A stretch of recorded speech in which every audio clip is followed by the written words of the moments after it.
Guys, welcome back to my channel. तो आज का अपडेट मुझे बस यही देना था कि यार मेरी टंगरी हिल रही है। तो अगर कोई ऐसा हो जिसको टंगरी लगी हो तो मुझे बताओ कि क्या टंगरी हिलना नॉर्मल है। मैंने डेंटिस्ट से बात की तो उन्होंने बोला कि हिल मतलब किस तरह से हिल रही है वो तो देख के पता चलेगा। पर मैं बताऊँ, मुझे पिछले 15-20 दिन से ऐसा लग रहा था कि मेरी टंगरी में कुछ फंसा हुआ है। तो मैं लिटरली वहाँ पे ब्रश करके कई बार तो वहाँ पे ऐसा देख रही थी कि वहाँ पे कुछ फंसा हो तो निकल जाए। ब्रश कर रही थी खूब और खूब कुल्ली वगैरह कर रही थी। बेसिकली इसलिए कर रही थी कि मुझे ऐसा लग रहा है कि उसमें कुछ फंसा हुआ है, तो इस वजह से। बट लिटरली मैं आज ब्रश कर रही थी, 2 बार ब्रश करती हूँ। तो लिटरली ऐसा हुआ कि मुझे ऐसा लगा कि इधर से कुछ फंसा है। तो जब मैंने उसे टच किया बेसिकली, तो हुआ क्या कि टंगरी अपनी जगह से हिल गई यार। बेसिकली ऐसे करने पे वो हिल रही है, मतलब उसका जो गम उसमें लगा हुआ था वो अब ऐसा कुछ भी नहीं है, मतलब उसमें कोई गम वम नहीं है। तो मैंने इसे गूगल किया और चैट जीपीटी से पूछा, तो वो सब यही बता रहे हैं कि अगर ज़्यादा हिल रही है तो डेंजर है। डेंजर का मतलब ये है कि वो शेप बिगाड़ सकता है ना, बिकॉज वो मुंह में ऐसा प्लेस किया जाता है कि उसमें दिक्कत हो सकती है। तो लिटरली अब मैं डॉक्टर से अपॉइंटमेंट मैंने पूछा कि मैं कब आ सकती हूँ, तो अभी तो वो आएंगे नहीं, 10-15 दिन आएंगे बाद आएंगे। तब तक उन्होंने मुझे कोई हार्ड चीज़ खाने को मना की हुई है। बट यार बुरा लगता है जब अच्छा ट्रीटमेंट चलता रहता है, सब अच्छा होता रहता है, और ये मैंने सोचा था कि अब मुझे नीचे भी लग जाएगा तो ऊपर वाले ही टंग ब्रेसेस में इतनी प्रॉब्लम्स आ रही है कि नीचे वाला वो मुझे क्या ही लगाएंगे। वैसे भी जब डॉक्टर के पास पेशेंट ज़्यादा बढ़ जाते हैं और क्रिटिकल होते हैं और नए होते हैं तो डॉक्टर उनको ज़्यादा प्रेफरेंस देते हैं। मेरा तो 5 महीना हो जाएगा कल। 5 महीने में ऊपर का ही हो रहा है और कुछ ज़्यादा चेंज नहीं हुआ। बट हाँ, मैं एक चीज़ बोलूँगी कि this is a part of journey, ऊपर नीचे तो होता ही रहता है। बट बेसिकली रिजल्ट अभी मुझे कुछ सही लग रहा था, बट अभी इस बार से पिछले 3 महीने से तो मेरा बिल्कुल भी ब्रेस्ट इधर उधर नहीं हुआ।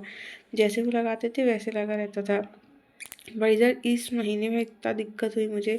पहली बात तो यहाँ से वो टूट गया ब्रेस, जिसकी वजह से मैं एक तरफ से खा रही हूँ।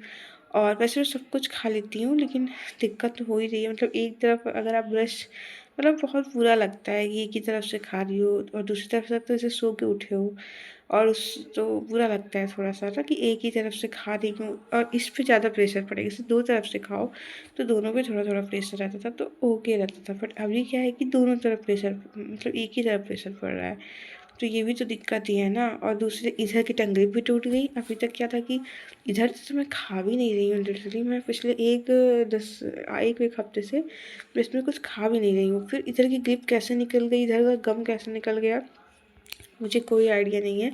पर वो तो मेरे को ही ब्लेम करेंगे और वो मुझे ही बोलेंगे कि तुम्हारी गलती है। बट एक बात बताओ यार, एक हफ्ते से तो मैं इधर से कुछ खा भी नहीं रही हूँ। तो जब मैं कुछ खा ही नहीं रही हूँ तो इधर से ग्रिप कैसे निकल गई? मुझे थोड़ा लूज़ लूज़ सा फील हो रहा है। जब से इधर से ब्रेसेस निकला है तब से मुझे काफ़ी ज़्यादा लूज़ फील हो रहा है। अब पता नहीं, this is a part of journey है, उतार चढ़ाव तो चलते रहते हैं। बट ये लग रहा है ना कि इसे टंगरिप लगी हुई है, दिक्कत हो रही है बोलने में, सब ठीक है। बट अगर वो सही जगह पे लगी रहती ना तो ज़्यादा अच्छा रहता। अभी क्या है, लगा है बस फेस पे, और इधर का ब्रेसेस भी टूट गया है, इधर की ग्रिप भी हिल रही है। पर ठीक है, 15 दिन इस महीने का मान के चलो कि कुछ इम्प्रूवमेंट नहीं होगा, क्योंकि जब मैं गलतियाँ कर रही हूँ तो इम्प्रूवमेंट कैसे होगा ना। पीछे हो जाएगा 1 महीना। बट ठीक है, बी पॉजिटिव, हम सब मैं वीडियो बनाने का मकसद मेरा ये नहीं है कि मैं किसी को डिमोटिवेट कर रही हूँ। मैं तो यही कहूँगी कि जिसको लगवाना लगवा लो, ये सब पार्ट ऑफ जर्नी है।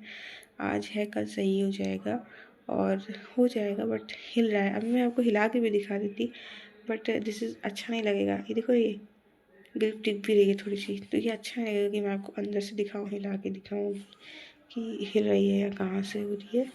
बट ठीक है, धीरे धीरे ठीक हो जाएगा, मुझे विश्वास है कि ठीक हो जाएगा। हाँ, 4 बात सुननी लिखी हो सकता है, मेरे नसीब में लिखी हो डेंटिस्ट की, सो इस वजह से हमें सुनना पड़ेगा ही। और तो कुछ कर नहीं सकते, सुन ही सकते हैं। अब मैं उनको बताऊँगी भी कि मैं एक हफ्ते से इधर से कुछ नहीं खा रही थी, बट वो क्यों मानेंगे? वो नहीं मानेंगे मेरी बात। ठीक है, इट्स देखते हैं जैसा रहेगा, मैं आपको अपॉइंटमेंट के बाद बताऊंगी। और टंग ग्रिप में हिलते मतलब ये जो है ना, ये यहाँ पे हाथ करो तो ऐसे है कि मेरे हाथ में आ सकती थी इधर की, ठीक है जिधर से मैं खा पी रही हूँ, इधर वाली ऐसे मैंने किया ना तो ये आगे का नीचे आया बेसिकली। सो इट्स लाइक कि आप टंग ग्रिप रिमूव कर रहे हो, इस तरीके से हुआ। ठीक है, देखते हैं कैसा रहता है। और बाकी मेरी वीडियो को लाइक शेयर कर दो, सब्सक्राइब कर लो चैनल को, ताकि मैं इसीलिए कि अपडेट शेयर करती हूँ। जैसे अगर किसी के साथ ऐसा हो भी जाए तो डीमोटिवेट फील मत करो, ये सब पार्ट ऑफ जर्नी है। एक ना एक दिन जब सही हो जाएगा और हम वापस से अपना देखेंगे ना, तो हमें अच्छा लगेगा कि हमने कितनी मेहनत की और आज मेरा टीथ सही हो रहा है। So okay, like share subscribe my channel. Bye bye, take care और ऑल द बेस्ट।